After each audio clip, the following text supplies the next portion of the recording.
What's going on, everybody? John Impemba here with Andrew Cooper. Welcome into the Quick Out Fantasy Football live stream here. Coop, we are in our final episode of our divisional previews, going right into the month of August here. Fantasy football draft season. We have the NFC North on tap here today, my man. How you doing? I'm doing great, dude. I see you wore the red today. I got the green because it is football Christmas with training camp back. Or the thing is, it feels like that. Like we get so excited for it to be back. And then when it's actually back, we realize that only bad things can come of it, right? Yeah. Like you get news and rumors, but now the injuries trickle in, guys on the PUP list. Football comes along to ruin all our awesome offseason takes. But the good news is it's back. We're finishing up our previews here for the divisions, and then we get into the nitty-gritty. It's pretty much August, so we're getting deep into redraft. Guys were taken, everything, the fun stuff. So, but we saved a great division for the last one, right? Yeah. ADPs. We'll break down some drafts that we've been doing. We're going to hopefully help you guys take down your fantasy football leagues this year. Albert in the chat, and that's a great start to things here today, Coop.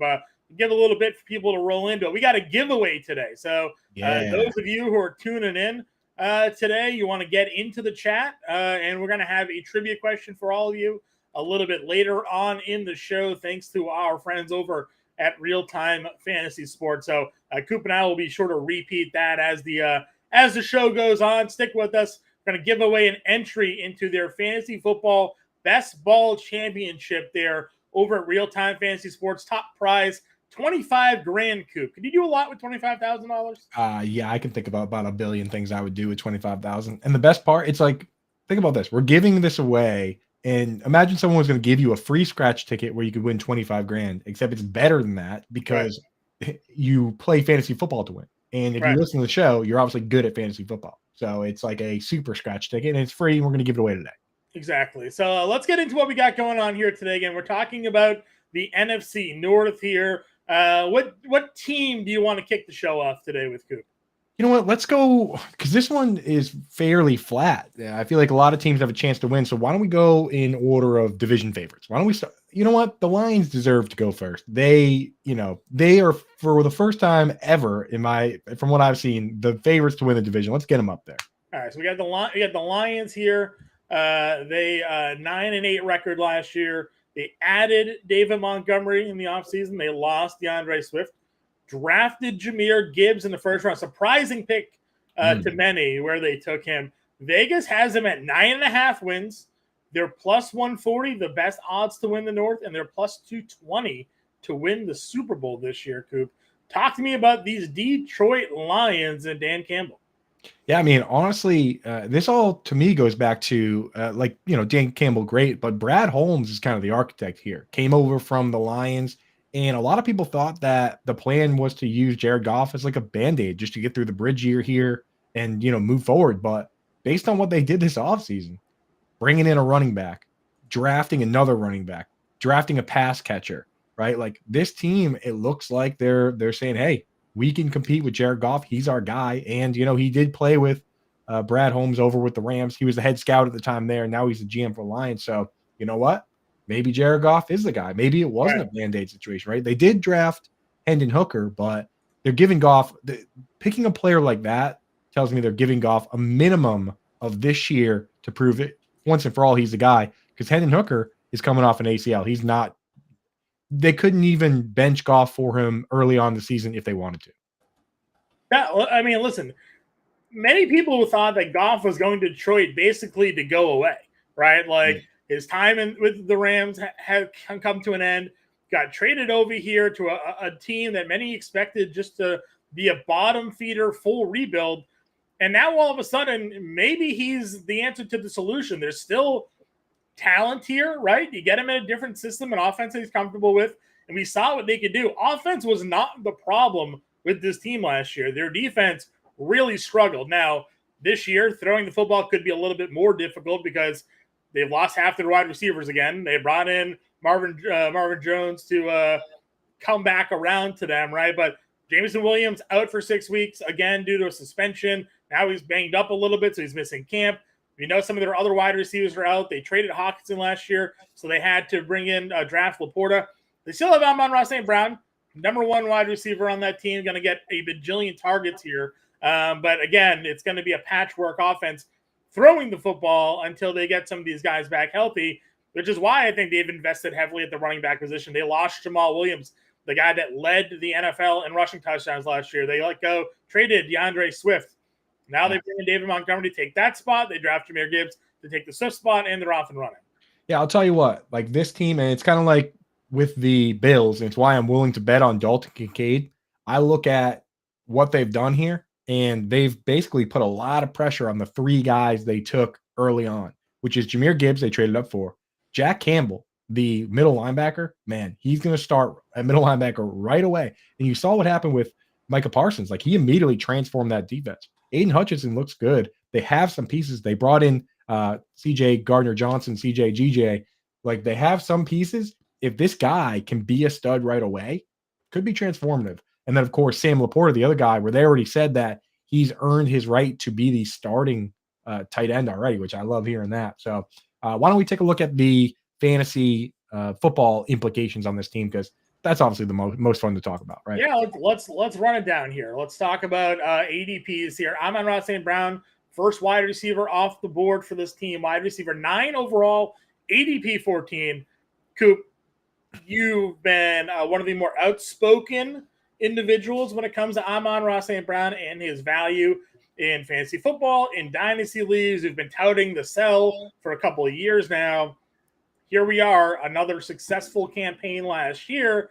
The team really hasn't gotten much better at wide receiver. So is it time to just settle in and accept, okay, this is not a high ADOT guy, but if he's going to get 130 targets, he's going to be relevant in PPR leagues? Well, I think that's what it boils down to, is what kind of players you like. Like this guy, I don't think at this point, after 2 years of 7-yard ADOT, is he just going to complete and now he has the same coach, same offense. Is he going to transform and all of a sudden be AJ Brown or Jalen Waddle?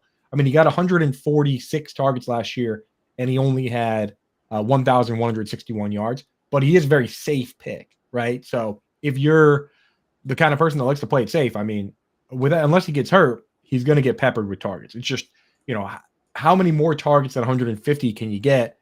Like, how does he get to the world of 1,300, 1,400, 1,500, 1,600 yards without changing the way he plays? So the way I view it still is that he's a safe player now, but in the long term, I still think he'll probably end up settling in kind of like Tyler Boyd did. I mean, Tyler Boyd himself had a season with 148 targets and over 1,000 yards in a 16-game season. So I'm still in the same spot with him. With right now, like, I'm not going to take him in best ball, obviously, because we need spike weeks, and he's not really the guy that has crazy spike weeks. But for your weekly PPR leagues where you start 3 wide receivers every week, doesn't get much safer. So I've even taken him in one of those leagues. I have no problem with that. Yeah, listen, again, it's like you mentioned, it's the type of player you want on your team, but in PPR leagues, he's a fantastic wide receiver. That's the point. So. PPR 3 wide receivers, he's the exact guy that you pick him and you put him in there. You don't think about it again. Right. The target's going to be there, the volume's going to be there for him, and occasionally he'll score a touchdown or two. So of course, yeah, and potentially a rushing touchdown every once in a while. True. Yep. Running backs here, we have Jahmyr Gibbs going off the board, ADP 37, running back 12, David Montgomery, ADP 78, RB 24. How do you envision the role split being here in Detroit with these two backs? I mean, we do this all the time where we jump out to best case scenario for everybody when we should be just looking at the most realistic scenario, which we saw last year. And it was Jamal Williams on the early downs and the short yardage downs, and Swift out in space and on pass downs. They basically have the same situation, except both players are upgraded. So that's how I expect to use them. They're both handcuff pluses in reality. And there's formats where obviously if it's full PPR, you like Gibbs. If it's a best ball, then David Montgomery can absolutely, anytime he scores a touchdown, he's in your lineup. So very interesting for both. Like at ADP, I have no problem with either one. And the thing about Gibbs, as I mentioned earlier, they're competing now and they're favorites to win the division, and they bet a lot on this player. So in Dynasty, I love them. Right? Yeah. That's if a team is willing to go take a running back with that capital in this market, yeah, absolutely.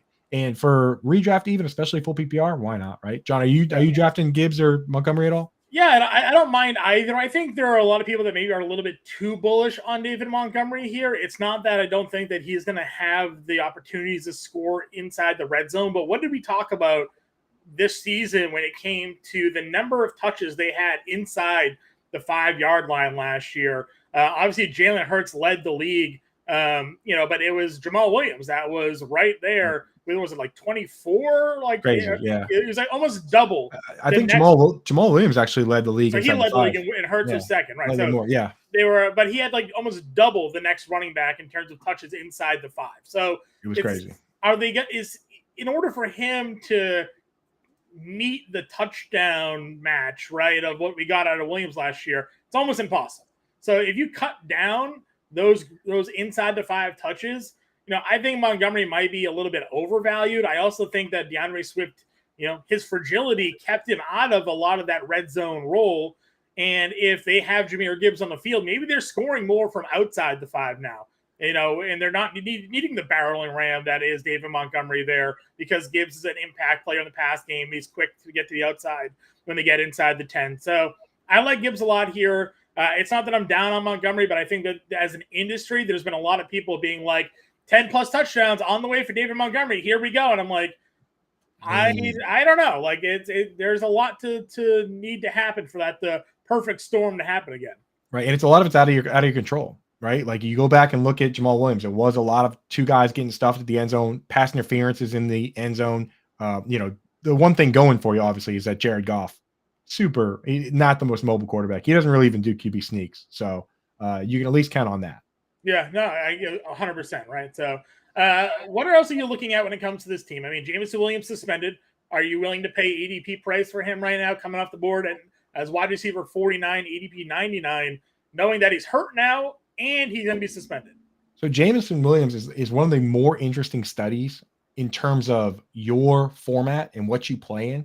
Because if I'm like here, then it's kind of he's at both ends of the spectrum, but not in the middle. And I'll explain what I mean by that. If you have a shallow league, like a 10-team league, where you only start 2 wide receivers, well, I don't know if you've ever played in those leagues, and there's a lot of them out there. Everybody has superstar wide receivers on their bench. So the only way to crack the lineup is if you have these like super high risk, high reward guys. So in a league like that, I'm absolutely willing to take Jameson Williams, right? Yeah. So the shallow leagues I'm in. Also on the far end of the spectrum, if I have really deep benches, and I can stash him and I'm not going to drop him at any point for, bye weeks. I know bye weeks only start like week 5 or so, bye weeks or injuries, then I'll also hold him in those. Where I don't really like him is actually the middle leagues, where it's like you need to start 3 wide receivers and you don't have many bench spots. I don't know how long I can sit around and wait for guys like that, especially if I don't know if it's not really a guy I can just plug right into my lineup week 1. So it's interesting in that sense that like in the extreme leagues, I do like that guy, but your average league, I actually kind of don't. Yeah, best ball mania. Maybe you have some Jameson Williams shares, right? And hoping at the end of the year he kind of comes through and pops a little bit for you here. But not a contained 12-team league though, because in those it's just 12 people and you need the most points possible, and the end of the league isn't any different than the beginning. So he is such an interesting player to talk about. We could talk all day about that. So let's go on. I got Jack here in the chat wants to know, is Gibbs getting the most receptions out of the backfield overall this year or on the team? Because obviously 100% on the team, but do you think he out catches Austin Eckler, Christian McCaffrey, the elite pass catching backs this year? I think at some point in his career, that's within the range of outcomes, but not this year. Just not. There are guys that play every snap, right? That that have gotten 100 receptions before McCaffrey, Eckler. Like I wouldn't put it past them to have 50, 60, maybe 70. But to bet on him, you would need an injury to Montgomery. Another great in this division pass catching running back in the day, Matt Forte. Like the guy that one of the best could do it all. You talk about quarterbacks here. Goff is QB 17. Any interest him as a QB 2? Obviously, super flex leagues in the conversation. How do you approach the quarterback position in single QB leagues? Do you even draft a backup? In single QB leagues, there's really only one situation where I take guys like Goff and another guy we'll talk about later, like Cousins. That's if I'm the guy that drafts Anthony Richardson. Sure. If I'm him, and we're actually seeing that he's not even working with the first team yet, but the upside's there. So if I take a guy like Anthony Richardson, I have to take another quarterback, and I'm just going to take the safest possible guys, even if they're boring, right? Like Cousins, Carr, Goff, Rodgers. I mean, there's so many of them lying all over the ground. That's the only way I take 2. What about you, John? Would you ever take Goff just as your single let's say 12 team league, would you take Goff at, or actually how many teams in a league would you need to take Goff as your standalone quarterback? 12, 14? I mean, yeah, it probably has to be 14, and then you're waiting on a quarterback, right? Like you're the Right. last one to take a QB in a 14 team league. But at that point, it's still not great, and he's not the only quarterback you're taking. I agree with you. Goff is a mix and match QB play if you're in a single quarterback league where, like you said, maybe you're with Richardson, you're not really thrilled with, or you're worried about that he may not hold the job or that he could not start right away, and you have Goff as sort of a matchup safety net there. But yeah, there's not many leagues where I'm going into and be like, all right, Jared Goff is my guy this year, just given the lack of options that they have in that offense. Yeah, I got a teaser for later in the show. My dog's pretty excited. Luke was all about it. Yeah, I got a little teaser for later in the show. A good friend of the show, Jorge Martin, came up with a pairing strategy that involves Goff and it involves another quarterback from this division. So when we get there, I'll drop that one. But let's get to some odds for this division. Yeah, I'll say quickly. I want to get your one take here. Denzel Mims, now with the Lions. No interest. Second round draft capital has great athletic numbers, right? Super fast, has the ability to be a guy that can make some plays. Fell out of favor with the Jets. New life here. There's no depth on this team, right? So he's going to get an opportunity. No interest. Here's where I'm at. If you were already holding him in Dynasty and you had the bench spot that he was using already, then hold on to him. If you're on waivers and you have somebody that you were going to drop anyway, maybe pick him up, but don't make major moves to acquire this player. Okay. Well, like you mentioned, let's get into some odds then here. The Super Bowl odds for the Lions here, plus 2,200, kind of surprising that they're even that high up. People are very bullish on this team, seemingly. Over under 9.5 wins. They have a minus 120 on the over, and their division odds are plus 140. Thoughts on those three props? Yeah, I mean, if anything, I would actually consider the Super Bowl odds. As crazy as it sounds, I mean, I've seen Goff with a team built by, Brad Holmes and co. as the head scout of the Rams go to the Super Bowl, and actually, they weren't that far off. They lost to the Patriots in a very low-scoring game where if they made a little something happen, I mean, they could have easily won that game. So right. I don't think it's crazy. Betting the division, though, at plus 140, I don't know. I don't really like that. If it was more like some of these divisions you see where it's like everybody's plus 200 and there's no like clear favorite, but yeah. I don't know if I necessarily see them as a clear favorite. No, I don't like that. I don't like the plus 140 odds at all. No, there's too much that could happen, I think, with this division and this team to bet on that and not even get 2-1 on your money there. So out on them there. Some player props that we have here. Goff plus 4,000 to win the MVP. Gibbs plus 1,000 to win the Offensive Rookie of the Year. Laporta, who we didn't mention at the ADP, plus 6,000 to win Offensive Rookie of the Year. Any takes there? I'm more willing to draft Laporta, especially in deeper leagues and best ball, just because he's a starting wide receiver, they say, and starting running back. But I say wide receiver because that's what he plays. He broke 20-something tackles in his senior year. Guy's electric. So I'm more interested in drafting him. But I mean, Laporta at tight end is plus 6,000. No, I can't do it, dude. Yeah. I mean, like, what would need to happen, John? Like, every wide receiver would need to flop. Obviously, every quarterback would need to flop. Every wide receiver would need to flop. Yeah. And Bijan Robinson would need to be like, it would need to be plus like 60,000 for me to put $10 on it. Okay. So I can't do it. But player props here quickly. I'm on Ross St. Brown's 1,050 over under on his yards. Goff is 4,000 passing yards. Montgomery's at 750, and Gibbs, which I was only able to find on Prize Picks, at 625.5 for rushing yards.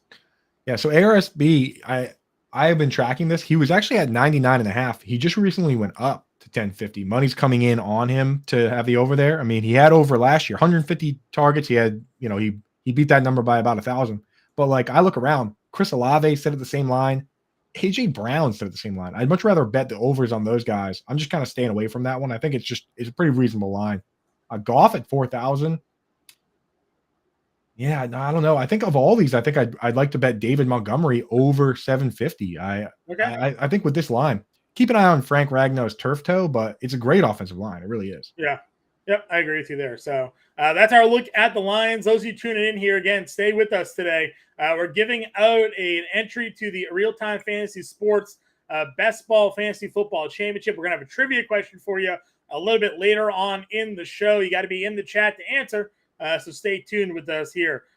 Coop, next team on the list that we're going to discuss here, let's talk a little bit about the Minnesota Vikings here.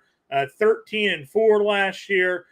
Needed some help in the secondary, added Byron Murphy. They lost Dalvin Cook, decided to let him go. They also lost Adam Thielen. Drafted Jordan Addison. Vegas has their win total at 8.5 minus 130 in the over. Their odds to win the North plus 275. Their Super Bowl odds plus 3,500.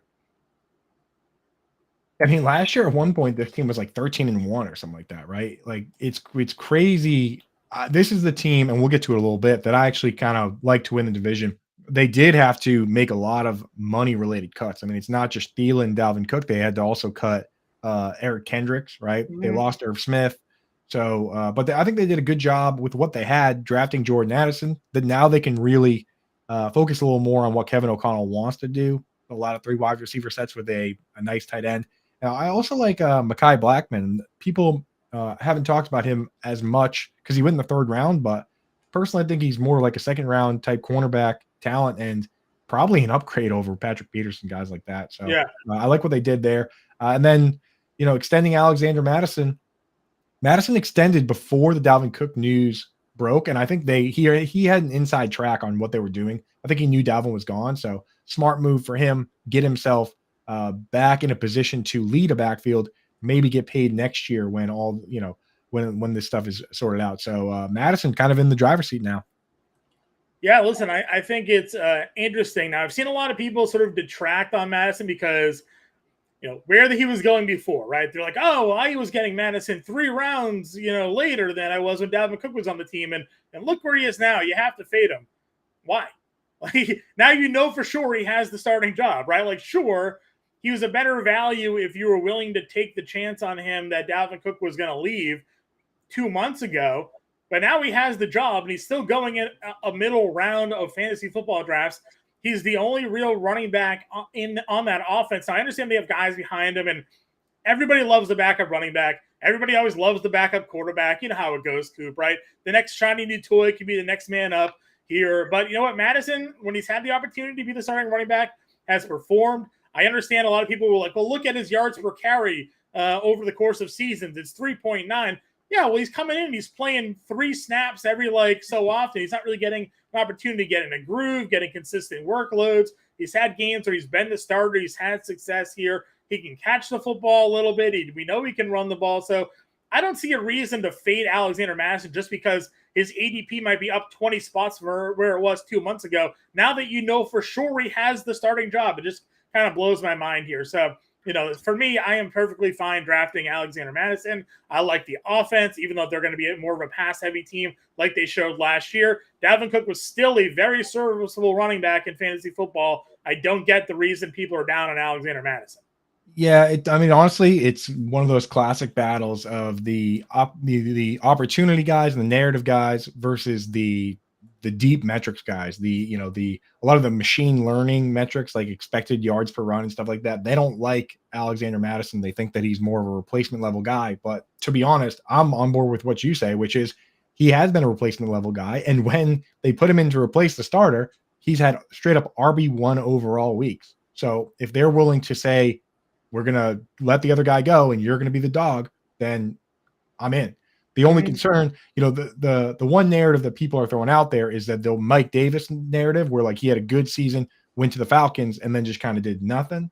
But the thing is, this isn't a change of team. It's not a change of team. It's not a change of decision makers, right? Yeah. So I'm not worried about Dwayne McBride or Ty Chandler or Keenan Nwangwu. He's a great return man, but I think that it's his job for the taking, and at his ADP, I'm in. So why don't we look at some ADPs? Yeah, let's jump into some of the ADPs that we have here for this team. Obviously, Justin Jefferson is going first overall in the majority of drafts. It's the wide receiver 1 off the board here. I mean, we talk about it all the time, right? People are like, oh, I don't like drafting at the front end of the drafts. It's like, wow, you don't want the best player in fantasy? You don't want the pick of the best guys, right? So if you're there, yeah, take Justin Jefferson. People do take Jamar Chase, though. Are you a Jefferson or Chase fan here? I'm a Jefferson in redraft, Chase and Dynasty guy. Okay. Why is that? Well, just because Jamar Chase is tied to a quarterback that, like, for Dynasty, we care about more than just this year. Where with the Vikings, things are, I know, things are kind of crumbling a little bit, right? Like they're having to cut guys. Sure. We don't know how long Kirk Cousins is going to be around. Be the guy, he's like 35 years old. Whereas Jamar Chase and Joe Burrow could play together for a decade. Like they're setting it up that way. Joe Mixon took a little less money so he could stay with the band. T. Higgins is probably going to find their way to an extension. Tyler Boyd is going to be in a situation where if he wants to hang around, he's going to have to take less money. So I think they're setting it up that way. So I do like him better in Dino, just a little more safety. But for just this year, Justin Jefferson is a force, man. Like going up, and the game that really sold it was against our Patriots on Thanksgiving, where Bill Belichick is known for taking away the one thing you want to do the most. Yeah. And he tried his hardest to take away Justin Jefferson. And on 3rd and 17 in overtime in the fourth quarter, it did not matter. Justin Jefferson was the guy they went to every time, and he made the plays, and they won the game. So, that was the one where I was like, man, if the guy known for taking away your one guy can't do it, then I don't know if anyone can take this guy away. Mm-hmm. I agree with you. Hawkinson's the next guy off the board for the Vikings here. ADP 52, tight end 3. No bigger TJ Hawkinson guy than me over the last couple of years. Paid off, obviously, in spades following that trade going over to the Vikings. He and Cousins just immediately clicked.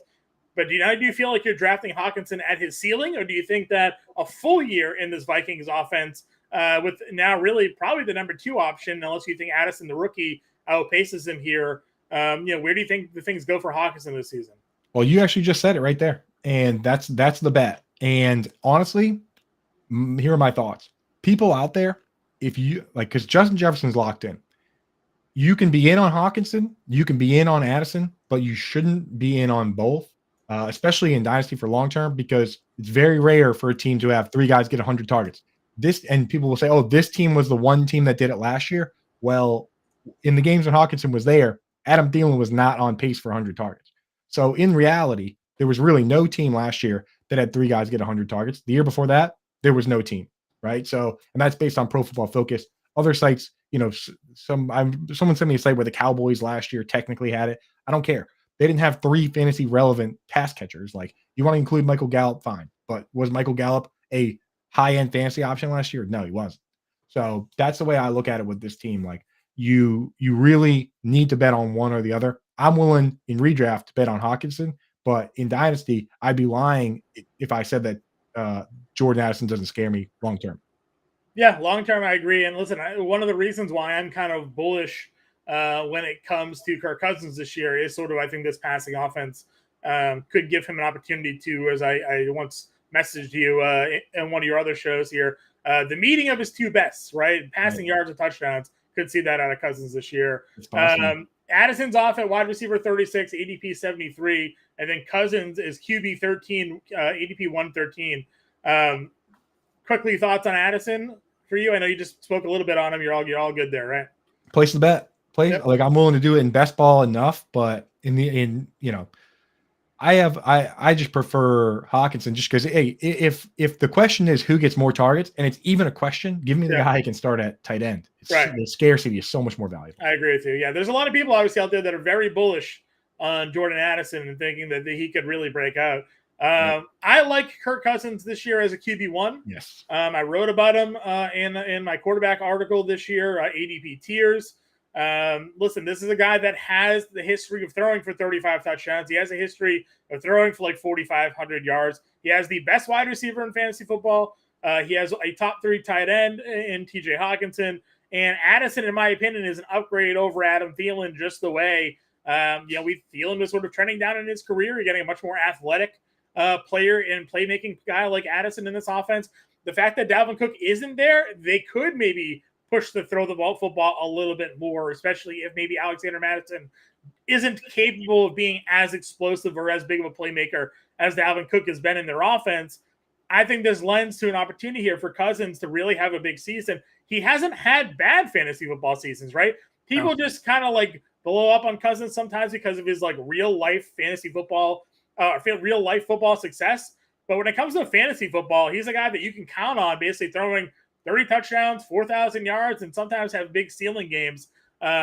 I really like Kirk Cousins this year. He's one of my favorite quarterbacks. You're the quarterback whisperer. So let me rapid fire you real quick. Let's say 6-point passing. Sure. Cousins or Rodgers? Cousins for me.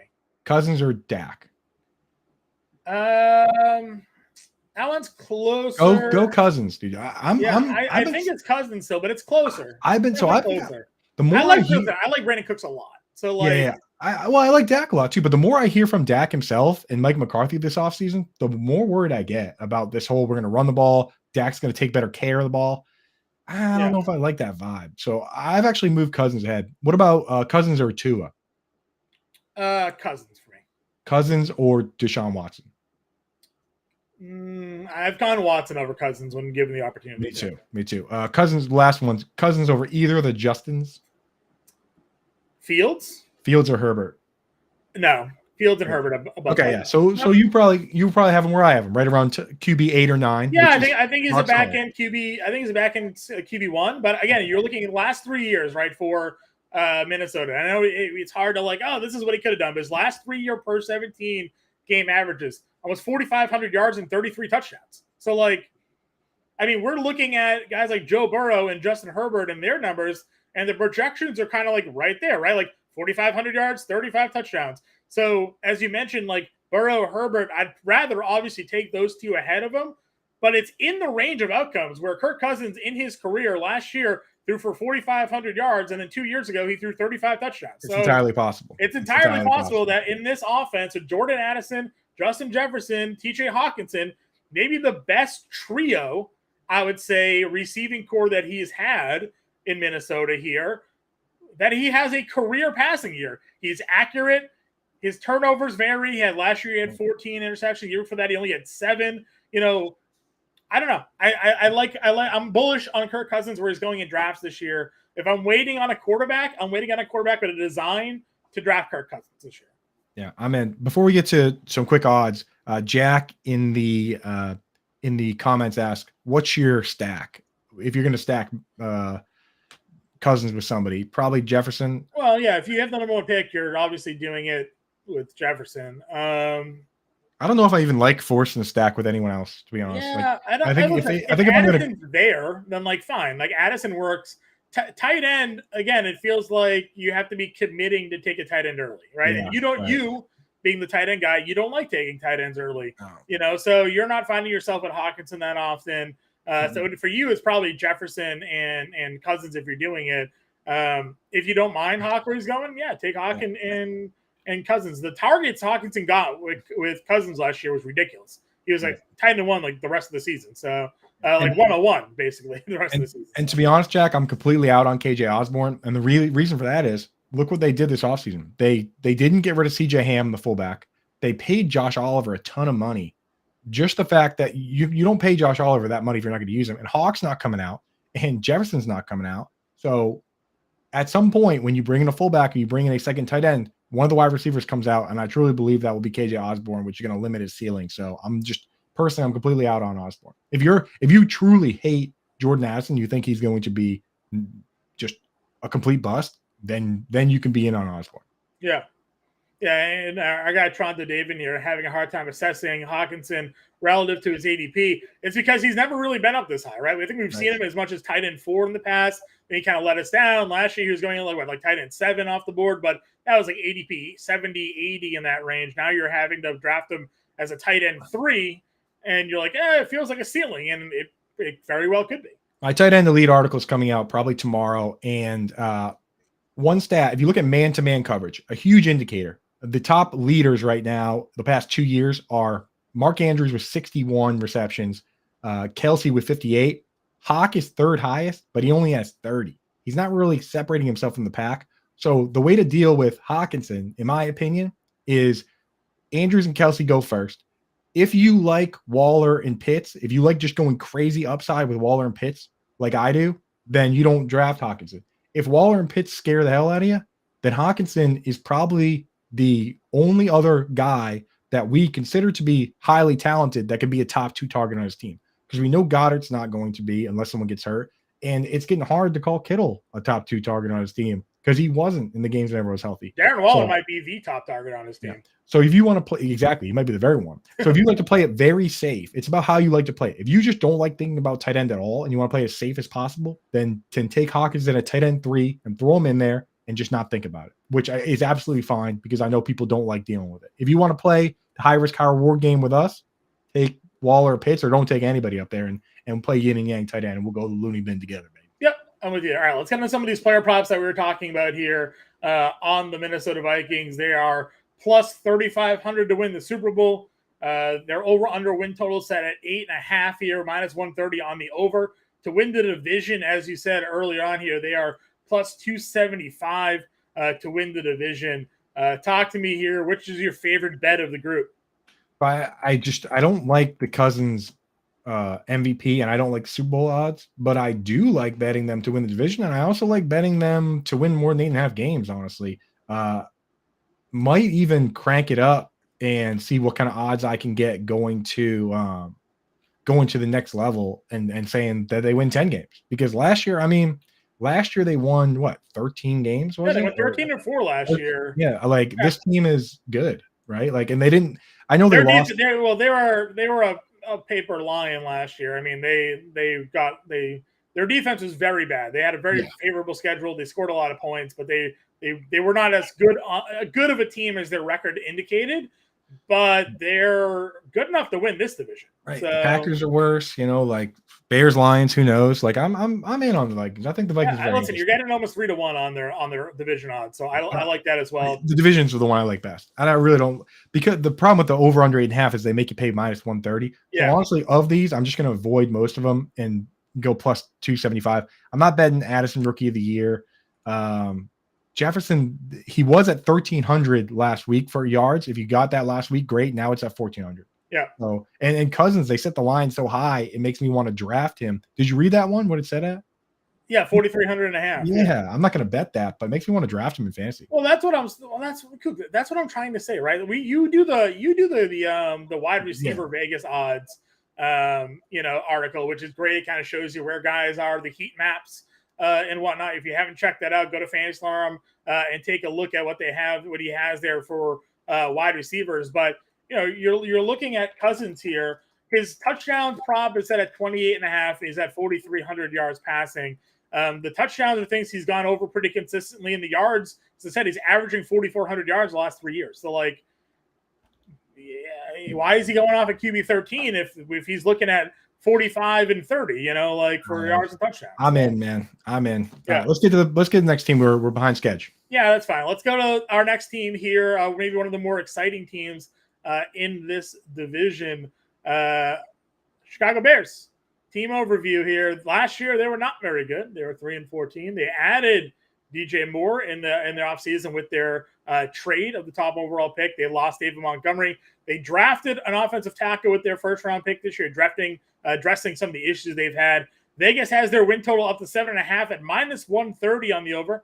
Their odds to win the North are plus 400. The Super Bowl odds plus 5,000 here. The Justin Fields led Chicago Bears. A lot of people are, kind of excited / intrigued on what year 2 will bring in Chicago.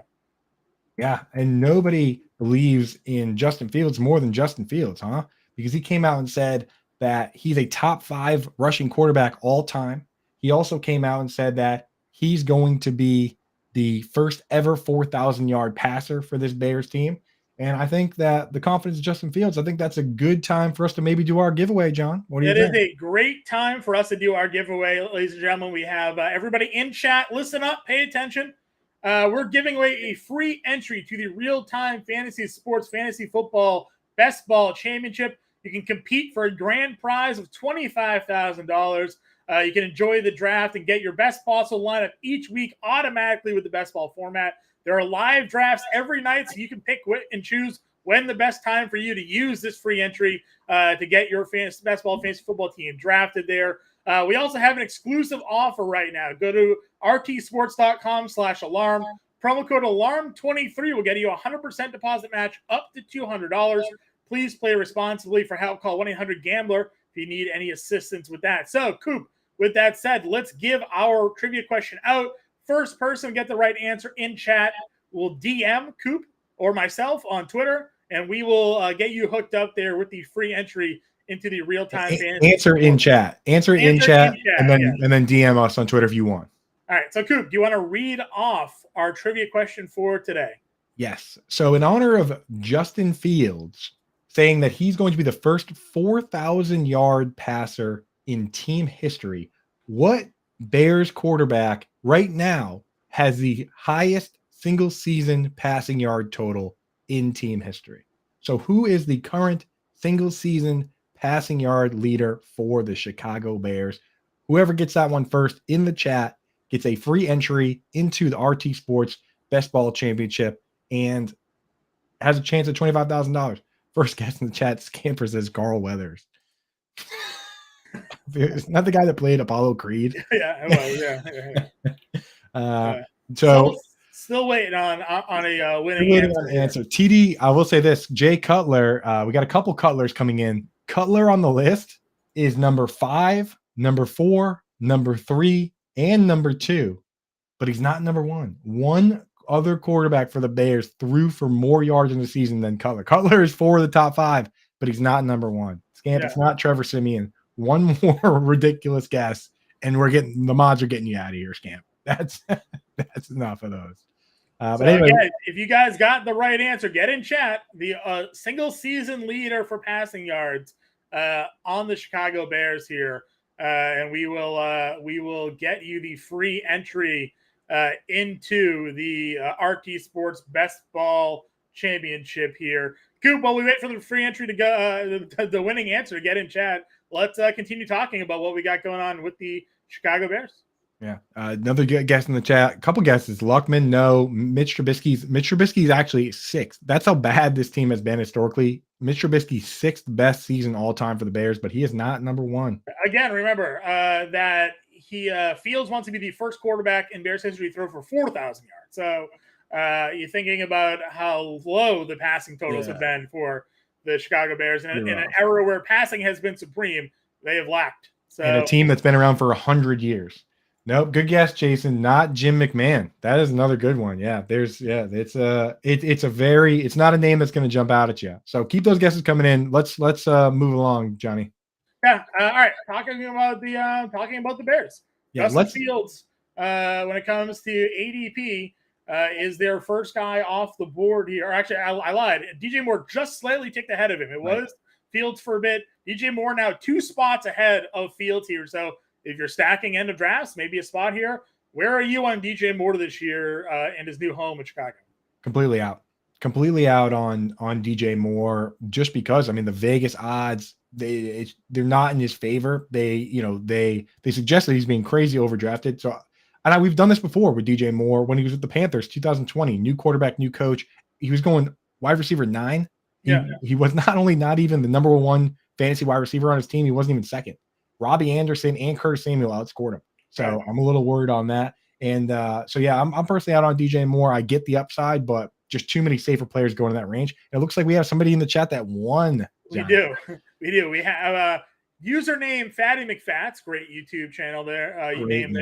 It is Eric Kramer. He's the single season leader for passing yards for the Chicago Bears. So DM myself or Coop, and we'll get you hooked up here with the entry into the real-time fantasy football best ball championship there. So go follow us on Twitter if you're not already, at Coupe Fiasco for Coop, at Impemba777 for myself here. DM one of us. We'll go ahead and get you set up with an entry into the real-time fantasy sports. Fatty's been in the chat a lot. He might have won in the past in this particular one. If you have won in the past, then Jack is our backup. So Fatty McFats, congratulations. Jack Sensen, Jack, DM us as well, just so we'll have your information in case Fatty's already won an entry here, and we'll if not, keep an eye out for you. If not, we'll be giving plenty of more giveaways coming up. So always stay tuned to what we got going on here. So I don't mind DJ Moore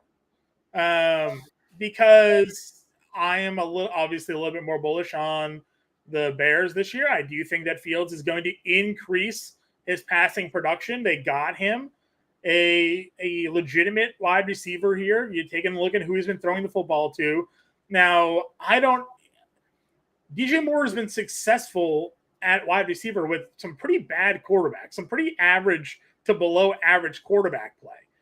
I don't think Fields is a below average quarterback. I just think that he is getting his feet under him. I think he's getting his system set. I think he's finally in a coaching organization that isn't ever changing for him. They're going to get him some offensive line protection. They're going to get him a wide receiver that Darnell Mooney is a guy that just flies down the field, right? So it's all these deep shots. Moore's going to be a guy that can go across the field, get some of these easier throws for Fields to make, and I think he's going to be helping being a chain mover for them. So I do like DJ Moore this year, and I am somebody that has not been a DJ Moore fan for a lot of the years because I felt like he was being overrated or overhyped by a lot of the fantasy community.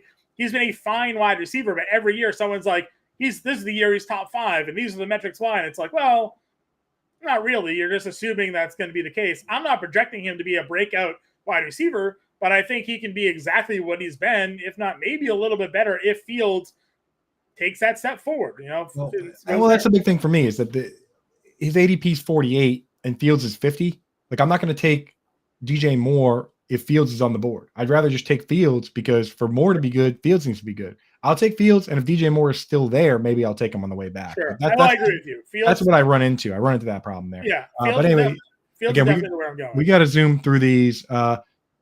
Bears running backs. Khalil Herbert, obviously the incumbent, but they also brought in Donta Foreman, not a big pass catcher, but man, he's a bruiser with the right situation. Had 914 yards last year, which is pretty much the same rushing yards as Austin Eckler. And then they also drafted Roschon Johnson, who was the kind of a mystery box. He was the backup. He was a backup running back in college, but he's a backup behind maybe the best running back since Saquon Barkley. He was behind Bijan Robinson. So interesting there. Are you taking stabs on any of those guys, or is the mobile quarterback scare you away, John? Yeah, I mean, not really. I mean, I'm more concerned the fact that Khalil Herbert's actually going well ahead of them in drafts. So, what's the reasoning for Herbert all of a sudden jumping? There was a period of time where he was the last running back of the group being taken. Now he's the first by a margin. So, not really in love with any of those running backs. I think it could just break anyway. So I'm not looking to invest too much in their running back situation. I don't mind their wide receivers. They just paid Cole Kmet big contract extension today, Coop. Any thoughts on how that impacts his value? Yeah, I mean, like the thing was with Cole Kmet is we didn't really love the talent. We loved the situation, the opportunity last year, and he didn't do too much with it. Now the opportunity is a little worse. So I've kind of shied away from Cole Kmet a bit. Okay. And I got dart throws, last round picks on Chase Claypool. They put him on the pup list, though. I like Claypool. I like people don't get that he didn't really even get to play with DJ Moore. I mean, with Justin Fields. Like, he was getting ramped up. First 3 weeks, didn't even play 50% of snaps. First time he did play a full snap share with Fields, he caught 5 or 6 targets, then hurt his knee, right? And left that game. And then he missed time, and then Fields got benched at the end of the year because of his, not bench, but they took him out because of injury concerns. So they only played 1 game together, and he got 6 targets before he got hurt. So we just haven't seen it. So I'm still interested. Let's do some props before we props. To go to the Super Bowl this year for the Chicago Bears here. They're pretty deep odds, plus 5,000 to win the North. They're plus 400. Vegas has their win total set at 7.5 at minus 130 on the over, Coop. Any interest here? Do you think if you believe they're going over 7.5 wins, wouldn't it be worth throwing a number on the North odds at plus 400? That's where I am. I'm not betting the over under. I don't think this division sends multiple teams to the playoffs, and if they do, the Bears probably aren't going to be one of them. So I don't really like betting the Super Bowl either. But if you like the team, bet the division. I'm not betting any of them, to be honest. Getting plus 400, 4-1 on your money there. A couple of quick props here on everybody. Here you have Fields rushing at 825, Fields passing at 2850, DJ Moore at 800 yards receiving. Like any of them? I mean, I personally am not betting them. I'm not betting Roschon. I'm not betting Fields. If you like DJ Moore, though, at ADP, then you should definitely like betting the over on 800 yards. Sure. I agree with you. I think I would rather bet the over here than I would draft him. And maybe I will. Maybe I will bet over 800. That's not that much. It's not that much. And like you said, this is you have that Vegas little article out there, like Deebo Samuel, similar ADP, 750 yards receiving. DJ Moore coming down as a top 2 wide receiver in fantasy football, but 800 yards receiving. Somebody's wrong. Either the fantasy community is going to be overdrafting him, or Vegas is way off there And if you like the more, you like the passing yards for Fields over 2850 there as well. They didn't throw the first 3 weeks basically with Justin Fields last year. I think Fields is going to throw more. That's the thing is even if I tweet some things out that piss off Bears fans with Fields, like I think he's a great runner, and I think that he's going to throw more. The controversial thing I said is what? I don't think he should be saying that he's a top 5 all-time running QB. I don't even think that's that controversial, but Twitter is going to be Twitter. It doesn't take a lot for him to be a top 10 fantasy quarterback. It won't take a lot for him to be a top 5 fantasy quarterback with the mobility there. All right, final team we're looking at here, Green Bay Packers.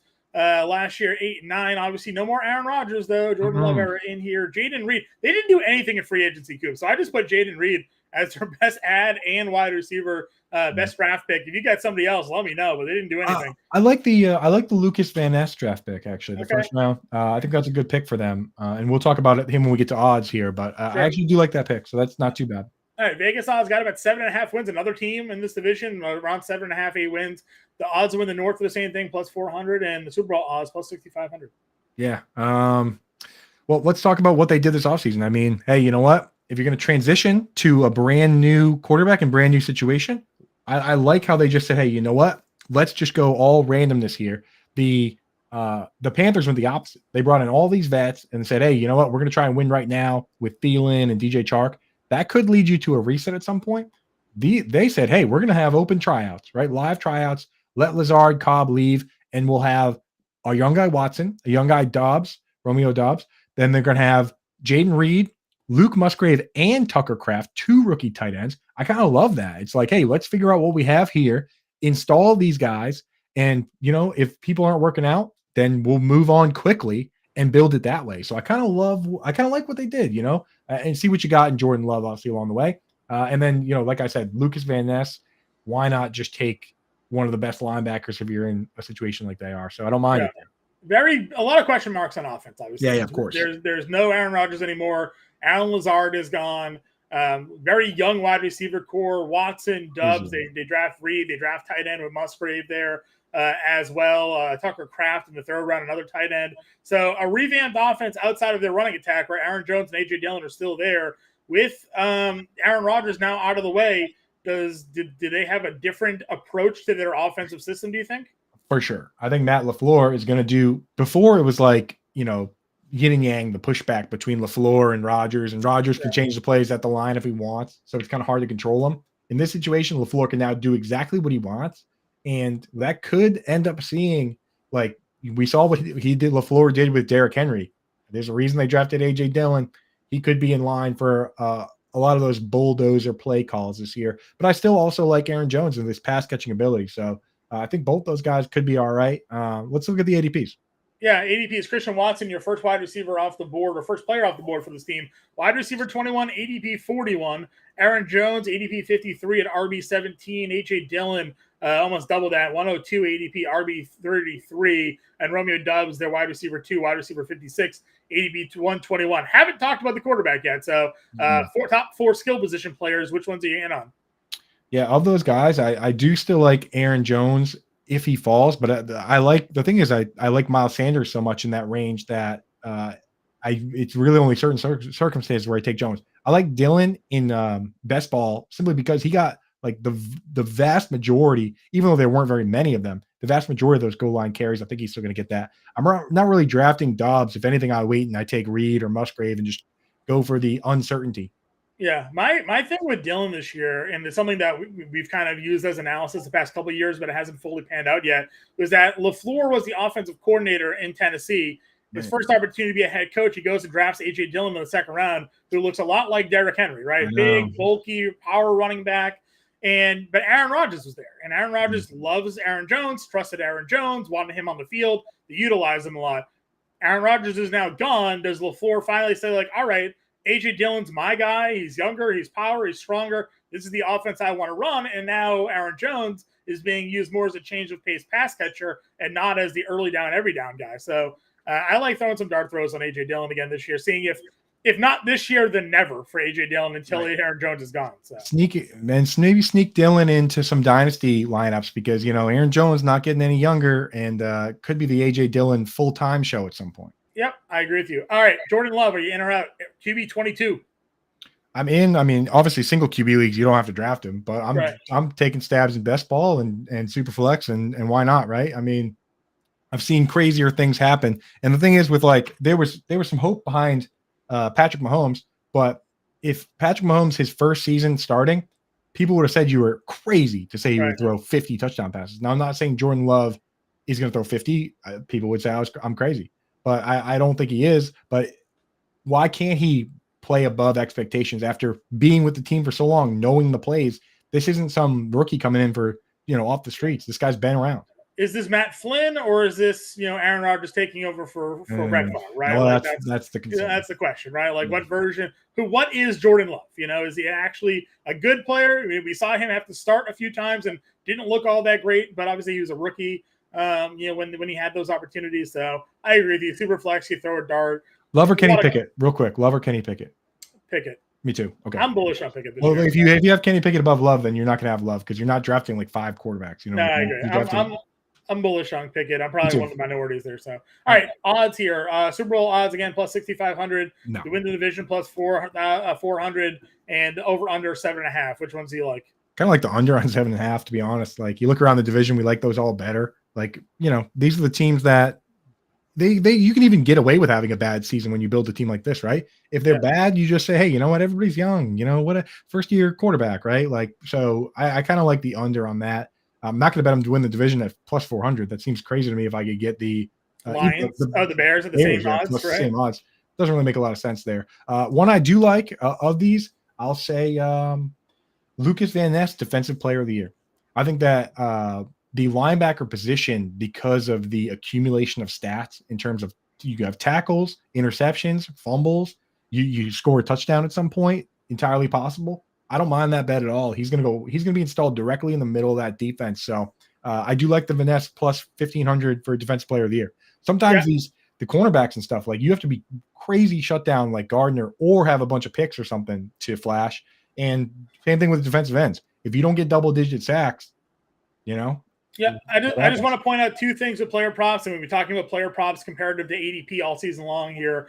Jordan Love is 3,350 for passing yards, but minus 145 in the under 3,350 for passing yards. Christian Watson's 800.5 receiving yards, going off at wide receiver 21. So again, are you taking a wide receiver 21, a wide receiver with an 800-yard receiving prop? Feels like there's, again, some discrepancy there with what could be the upside of one player versus what Vegas thinks. So, a lot of interesting things going on. Those of you who've tuned in, appreciate you. Coop and I, again, we'll be back next week. This is the final week of our 50% off deal. So if you're going in, you want to join the Fantasy Alarm family, fantasyalarm.com/all-pro, promo code NFL50 or Coop.